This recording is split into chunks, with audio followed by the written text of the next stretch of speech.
Bienvenue dans les mystères en français facile. Aujourd'hui, nous allons explorer l'un des plus grands mystères du XXe siècle.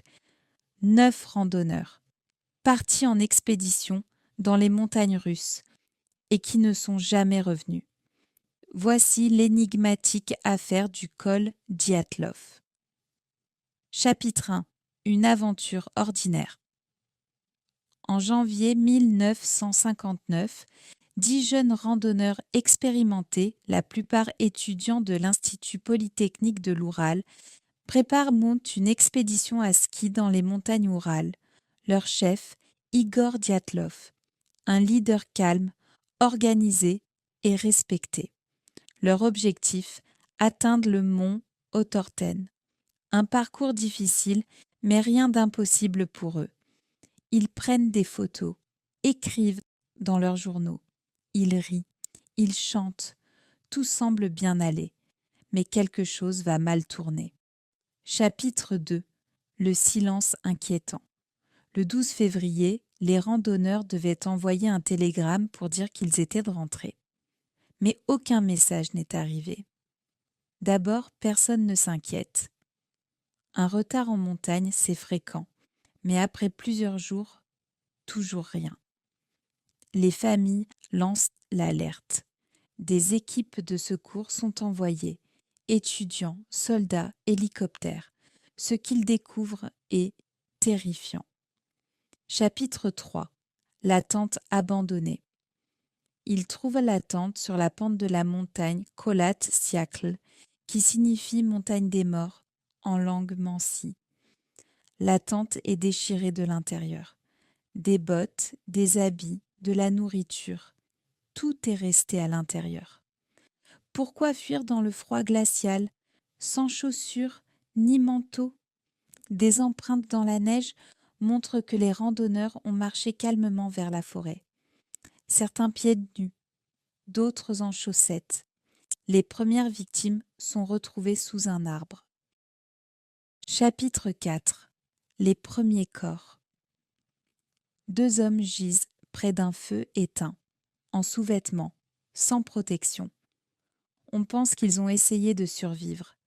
3 autres corps sont retrouvés plus haut, en direction de la tente. Parmi eux, Igor Dyatlov. Ils sont morts de froid. Mais ce n'est que le début du mystère. Chapitre 5. Les corps dans le ravin. 2 mois plus tard, 4 autres corps sont découverts dans un ravin. Ils sont mieux habillés, mais leurs blessures sont horribles. Une femme n'a plus de langue. Ses yeux manquent. Un homme a la cage thoracique écrasée. Un autre, le crâne fracturé. Pourtant, aucune blessure extérieure. Comme si une force énorme les avait écrasés, sans les toucher. Les médecins ne comprennent pas. Chapitre 6. Les hypothèses. Qu'est-il arrivé à ces jeunes gens? Pourquoi ont-ils fui leur tente dans une nuit glaciale? L'enquête officielle conclut à une force naturelle irrésistible. Mais qu'est-ce que cela veut dire? Chapitre 7. L'avalanche. Certains pensent à une avalanche. Peut-être ont-ils entendu la neige bouger et paniqué, mais le terrain n'est pas assez raide et la tente n'a pas été ensevelie. Cette théorie ne tient pas. Chapitre 8. Test militaire. D'autres pensent à un essai militaire secret. Des témoins ont vu des lumières oranges dans le ciel. 2 corps présentaient des traces de radiation. Parachute, armes secrètes, aucune preuve, aucune explication. Chapitre 9. L'infrason. Un chercheur a proposé une théorie étrange. Le vent aurait produit un infrason inaudible mais perturbant. Cela peut causer anxiété, vertige, panique. Cela expliquerait leur fuite, mais pas leurs blessures. Chapitre 10. Une force paranormale? Certains parlent d'extraterrestres, de yétis ou même de portails vers d'autres dimensions. Des idées folles, peut-être, mais pour certains, c'est plus rassurant que le vide. Chapitre 11. Des mots mystérieux. Dans un journal trouvé sur place, une phrase étrange. Nous savons maintenant que les hommes des neiges existent.